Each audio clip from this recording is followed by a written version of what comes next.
What's going on, everybody? King of Dragons 5000 here, coming at you with another figure review. Today we'll be having a look at the Bandai Gundam Universe Gundam Deathscythe from Gundam Wing. And here we have Gundam Deathscythe posed and out of the packaging. Before we take a look at the figure, let's actually run through Deathscythe's accessories. Deathscythe does come with two different pairs of hands. We do get a pair of fists. Then we get a pair of grip hands. Deathscythe also does come with its beam scythe, which does look really nice, and I do like the metallic green beam that comes with it. It also does come with its buster shield, which does open up, and you can attach the beam effect to it, which is another nice little detail. Other than that, we don't get any other accessories with Gundam Deathscythe, which I'm perfectly okay with. Maybe a little stand to have the buster shield flying would have been nice, but you have enough stands if you've been collecting long enough. So, with that out of the way, guys, let's actually have a closer look at Deathscythe. And so here we have a closer look at Gundam Deathscythe, and I think they did a fantastic job with this figure. Now, it is in the same style that we've seen with the other Gundam Universe figures, which I'm perfectly okay with. Gundam Deathscythe here does look just like it did in the anime, minus a few little tweaks here and there. I know there's a stylistic choice to make the body smaller, but that's just the way they've been doing the Gundam Universe figures, so I have to give it a pass on stylization. So, having a look at the face, we do have our traditional Gundam face with the green eyes looking through. We do have the goatee, and of course we do have the Gundam crest, but as you can see, Deathscythe is a little bit crooked, and I do like the little bevel that they added to it. We do have another, I forgot, was that a camera eye on Deathscythe? I honestly forgot what that was supposed to be. It's been years since I've seen Gundam Wing, but it's still one of my favorite animes of all time. They did a fantastic job with the look of Deathscythe here. It looks just like I remember it.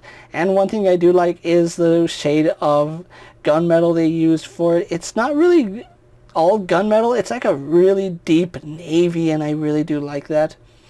The sonic jammers right here do look really nice, and they do poke out just about as high as you would expect them to. So having a look at Deathscythe here, we do have its torso right here, which has this really unique point to it. It does look really nice. Then we have these low vents right here, which again do look nice, and those are painted. They're not separate pieces, unfortunately, but they do look really nice. And there's a train going by, which I do apologize about that. So having a look at the Gundam, you can see he has some Vulcan cannons right here on the side, and I do believe he has some Vulcan cannons up at the top as well. On the side right here, we do have his giant shoulder pad with a thruster right here, and I believe that's another thruster here. Really do like the way that Deathscythe's design is, just that sharp, jagged look to it. It gives Deathscythe such a unique look, which I am such a fan of. It's probably my third favorite Gundam behind Heavy Arms and Wing Gundam, but that's just the way I would rank them. Deathscythe here is one of my favorites. Really do like it's like a yellow-orange that they used for Deathscythe, so I do like the fact that it's not gold. If it was gold, it would probably not look as nice, and it probably would have been a little more sloppy. But for what it is, it looks really nice, and I do like it. So having a look at the forearms here, that is a little peg that the buster shield does peg into, as you can see. If you want to see what it looks like without the beam effect, you just tap that in. And there we go, we do have the buster shield in, and these little claws do articulate out. So really nice little detail. You can't have Deathscythe without the beam, the buster shield, and the Deathscythe. That's a really nice little accessory that he has here. So having a look at the Kilt Piece, I always enjoyed the fact that we had two different colors for Deathscythe. We had the really deep gun gray blue, and then we had a lighter slate right here, which does look nice. The Kilt Piece does have a really unique feel to it. It's really jagged in some parts, especially right here on the back. Now, one thing to note is that you can slide the Deathscythe into the whole storage right here, but it looks ridiculous because in the cartoon the scythe would actually fold up and he'd store it back here. So we had And on the original figures we had the shorter one which would peg back here, and then the one that he would hold. This one, unfortunately, you have it stored and it's this really long scythe sticking out, which doesn't look all too good. So I'm just going to have him pose with it at all times. That's just the way I'm going to do it. Now, just like with all the other Gundam Universe figures, a lack of paint is noticeable here. You don't have any paint on the white, which does lose some of the detailing here, because he has a lot of nice little panel lines that would look really nice if it was painted. So unfortunately he does suffer from the lack of paint, which surprisingly he has more paint than most of the other figures we've had a look at. He has more paint than Wing Gundam and the RX Gundam probably combined, so that's something interesting to note. We even have these parts painted. You can see that they're supposed to be white, but they actually did paint the knees right here, so that's a really nice little detail. So going to the foot, we do have this unique guard right here. You can see it does angle up and protects it really nicely. And the foot actually does come up a little bit higher than most Gundams. Ankle protection is obviously one of Deathscythe's key features. And then we do have not your traditional Gundam foot, but it does have remnants of that Gundam foot. We have the main color right here, the white piece, and then it is separated almost like a boot, so that is really interesting. And then of course we do have thrusters and detailing underneath, so that's a really nice little detail that Bandai did give us for Gundam Deathscythe here. So overall the detailing on Deathscythe is phenomenal and I can't be happier with it. So with that out of the way, guys, let's actually get them posed and compared to other figures you may have in your collection. Here we have Deathscythe posed next to a Marvel Legends Cyclops and a DC Multiverse Superman. Here we have Deathscythe posed next to a WWE Elite Scale figure and a Mezco 1/12 Collective Popeye the Sailor Man. Here we have Deathscythe posed next to a Lightning Collection White Ranger and a Star Wars Black Series Mandalorian. And finally, here we do have Gundam Deathscythe posed next to the Gundam Universe RX Gundam and the Gundam Universe Wing Gundam. So with the comparisons out of the way, let's actually have a closer look at his articulation. Now, Deathscythe here does have the standard articulation for Gundam Universe. He does have a ball joint in the head, which does let him look up about that far. Surprisingly, we do get the best movement we have looking down, so Deathscythe actually has some really good head movement here. You can see it rolls around nicely, does pivot side to side, and I do believe it's because he does have a pivoting neck as well. So besides that ball joint right here, we do have a neck that does pivot outward, so really good range there, and of course it does rotate left and right. However, it does get hindered up by its collar piece and the Vulcan cannons, unfortunately. So just like with all the other ones that we've had a look at, the shoulder pad is on a ball joint, so it does move around as you need it to.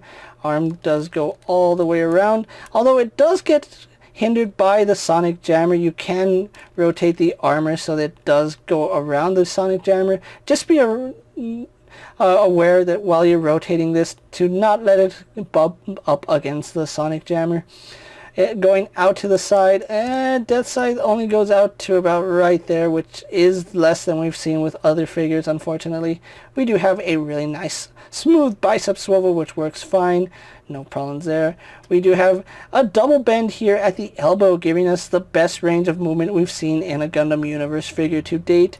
I think other figures might have had it first, but Deathscythe is the first figure that we're having a look at with that kind of articulation. And of course, we do have a ball joint in the wrist, so it does move back and forth, up and down, rolls around, and we do get some nice rotation. So, having a look at the torso, I think Deathscythe has a ball joint here in the torso because it does move forward and back. It arches back better than it crunches forward. Does it pop up? No, it doesn't pop up, unfortunately, but we do get some side-to-side movement, which makes me believe that it is on a ball joint. So there is that, and it does rotate a little bit better than what we've seen from Wing Gundam and the RX Gundam, but it's only slightly better. It's nothing to shake a stick at, unfortunately. The Kilt Piece does move up only to about there, so leg articulation, as you can expect, is pretty hindered, so it only kicks forward about that far, kicks back, out to the side, goes all the way out, and surprisingly this part does move more than this part, so maybe I'm just stupid and I'm not doing it. No, it doesn't, because the kilt piece actually bumps into itself. So moving it out to the side, the kilt piece can't go any further because it bumps into itself right there.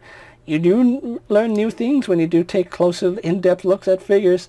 So we do have a thigh swivel up high. Just be careful on how you rotate it. As you can see, it doesn't always rotate as you would expect. It does have a tendency to want to rotate at the knee.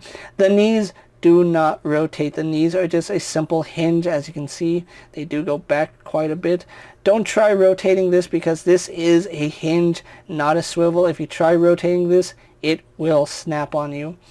And then we have the double ball joint here at the ankle. We have a ball joint at the top of the ankle, which rotates really nicely. We have a ball joint for the ankle guard right here, and then we have another ball joint here in the foot, so we get some really nice movement here on Deathscythe, and surprisingly it's very good. I do like the way it came out.